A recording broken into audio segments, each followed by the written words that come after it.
So guys, just picked up something I've been after for forever really, for the Norden.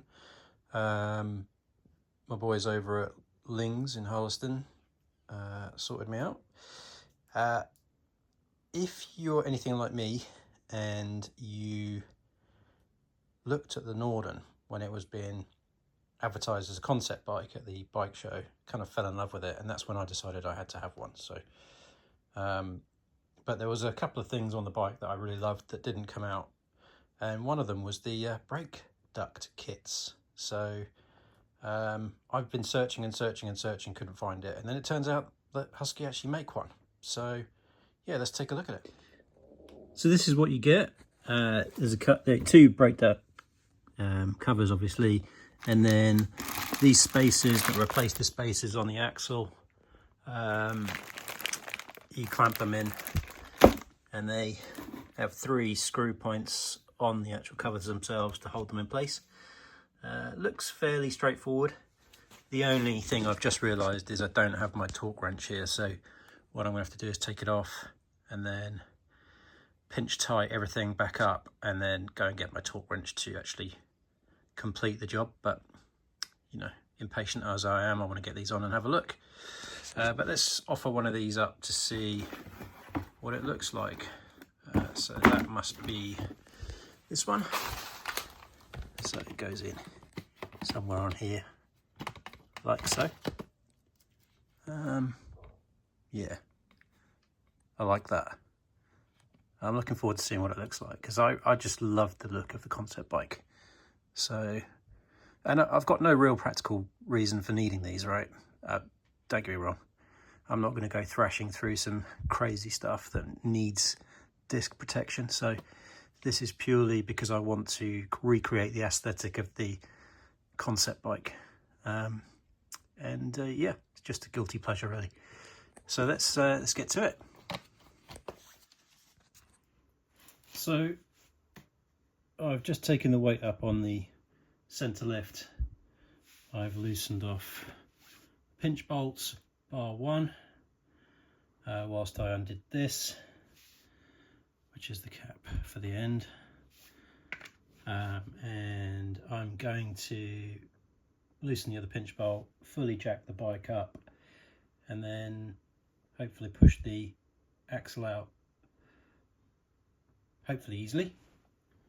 I've got some grease if I need to re-grease it, but it looks really well greased up, so as long as I don't drop the bloody thing on the grit, then we should be fine to put it straight back in, but I will check that. Yeah, be back with you in a mo. So I've loosened off the pinch bolts both sides. I've put the end nut back in, rubber mallet, give it a tap, I think. I've never done this before, not on this bike, so wish me luck, but it's got to come out that way, so I think I've done the right thing. Make sure these are loose, otherwise I'm going to be fighting physics. Physics always wins. There it goes. And by the way, the lift is on that flimsy bash guard there, but the bash guard is sitting on rubber bungs in between, and the bike is lifted completely. It's completely suspended by that lift. So if you're wondering whether it's possible, it's possible. Obviously when I lower it back down, I'll put it back into the rear axle stands, the rear stand, sorry, and then should be good. But yeah, the plank is just paranoia. I don't, you know, if it fell, I didn't want it to come this way. Lean up against the fence, the shelving would be okay. So yeah, I'll be back with you in a moment. Oh, just a little tip: once you've got the axle moving, it's still quite stiff, and obviously you only have so much of thread to push this through. But in the Norden toolkit, you get this extension lever for the spanner to undo this. It fits in there perfectly, doesn't foul anything, it's nice and soft, and you can knock it up against that and use it as a drift just to push it through. And there it is, it's out. Axle comes out with a bit of wriggling. Obviously I need to re-grease that, but I'll put it down on a clean surface. Spacer from the other side, which will be replaced by the bracket to hold the new ducts. Here's the spacer on this side, which again gets replaced. So yeah, job's a good one. I don't even need to bring it all the way out. I can just do it there, I think. Let's see. So right, this is the spacer from the left-hand side with the ABS. It's obviously a larger one, and it's being replaced by this one, which will sit something like that. If you're wondering what stops it from rotating, on this side you have the nut which clamps this to the axle, squishing this right in place. On the other side you have a different setup. So this one fits in on the other side a bit like that, and it's got a pinch bolt. It's got its own pinch bolt which comes with the kit. So let's get to fitting those.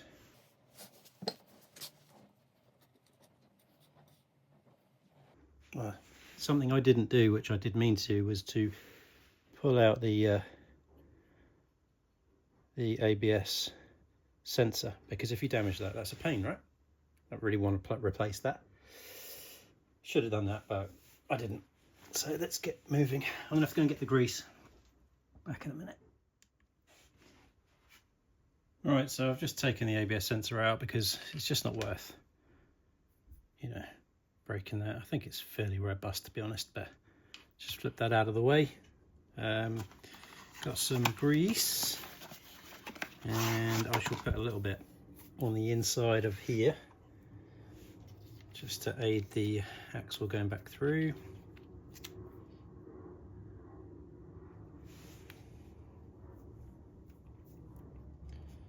On that.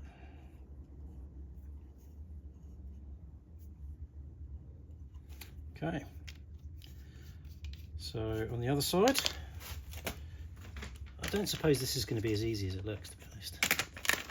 Probably a lot of before and after videos, but I couldn't find a single video that gave me any idea as to what was, or how these were fitted. Very interested, but nothing on the Tinterweb at all.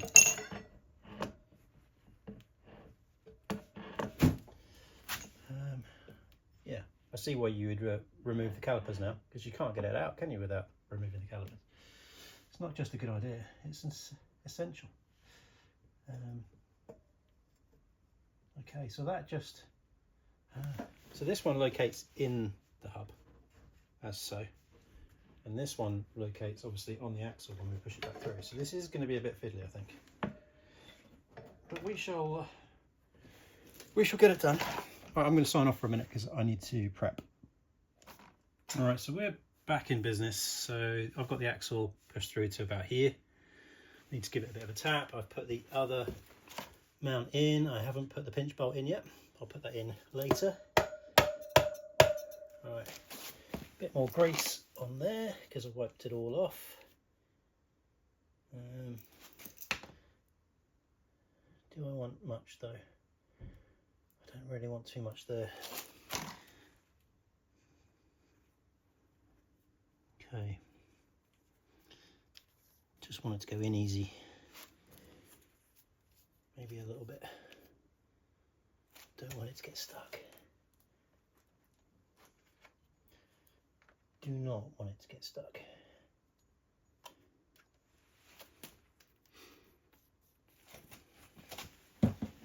Okay. Let's see how we get on.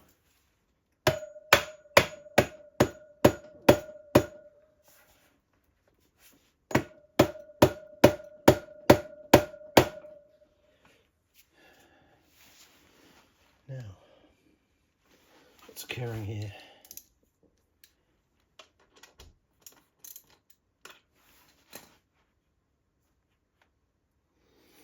I think we're going to need, yeah, think on the other side, because it's, as I'm pushing, it's wider on the other side. As I push it through, I just need to open this pinch a little bit. All right, back in a second. Need a nice soft screwdriver. So I'm back, but I had to kind of, I'd have had to bleep out so much swearing in that last bit.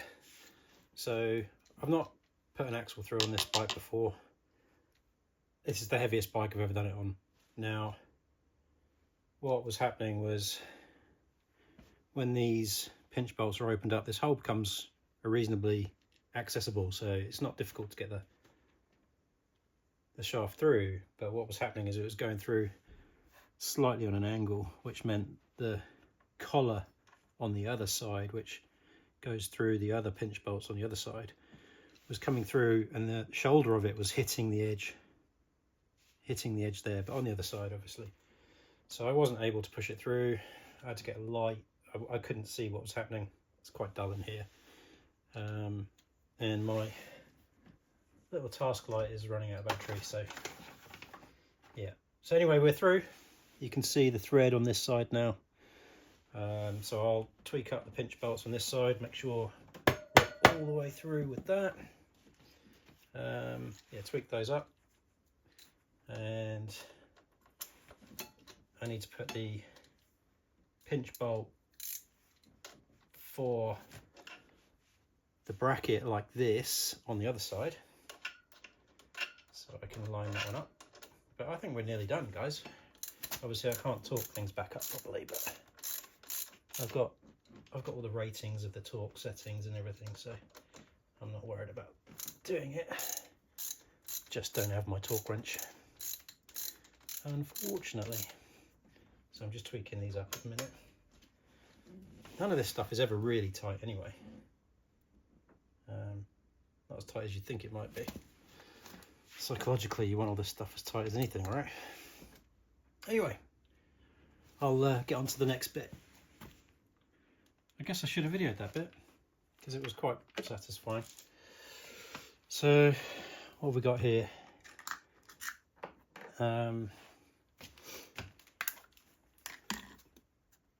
I've put a finger tightened these up. They go onto the brackets. This still moves because this is not tightened. Once this is tightened, they will no longer move. It's already tightening up, look.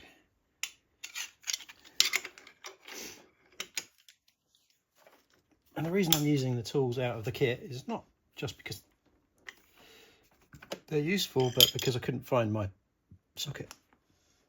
I'm not very prepared today. Mustn't forget to put that back in. But that's pretty much it, guys. I need to tighten up the one on the other side. But what do you think? It looks pretty cool.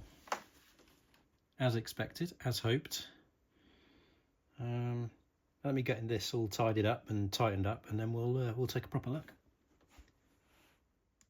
So just in case anybody's interested, that's the part number, and it obviously works for probably 790s, 890 KTMs, but there's obviously Norden 901. All right, so they're on. I've tweaked everything up, not torqued, but you know that. I like them.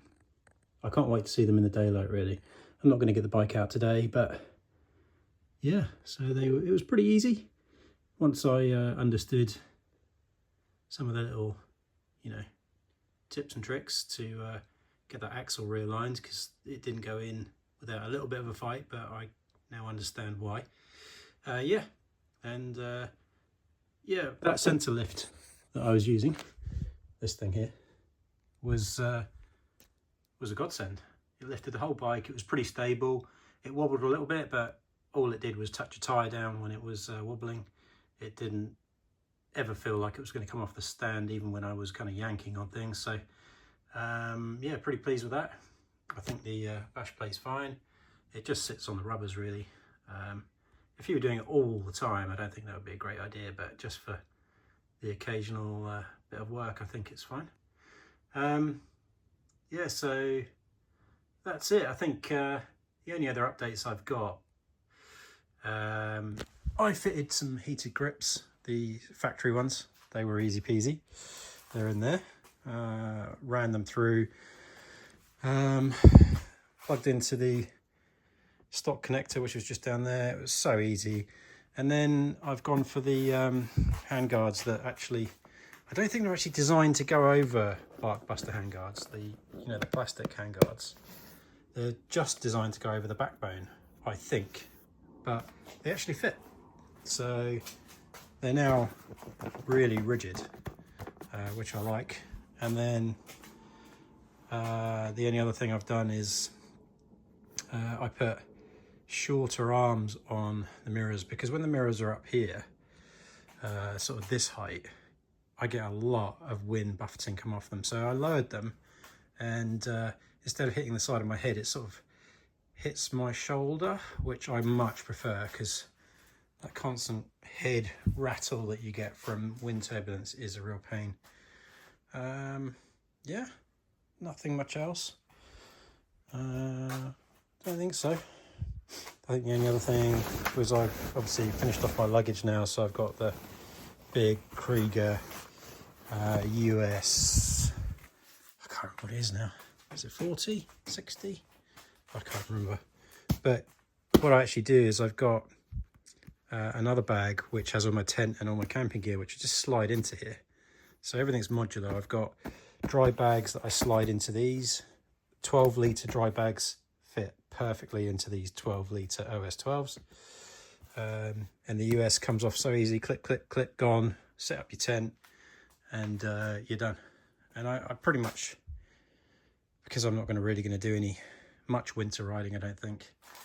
Just when I do, I'll have warm hands. But yeah, my setup now is just perfect, absolutely perfect. And I've got a whole heap of room. I can still, if I want more, I can put it here. But whatever this was, I think it's 40 litres. What is it? I can't remember now. Does it say on here? Somebody will tell me in the comments. I should remember. But these are 12, so there's 24 there. If that's 40, you know, there's 64 litres of kit. I mean, how much do you need? And I put a whole heap in here, and this is actually expandable, which I've never needed to do. But I put all my wet weather gear in here.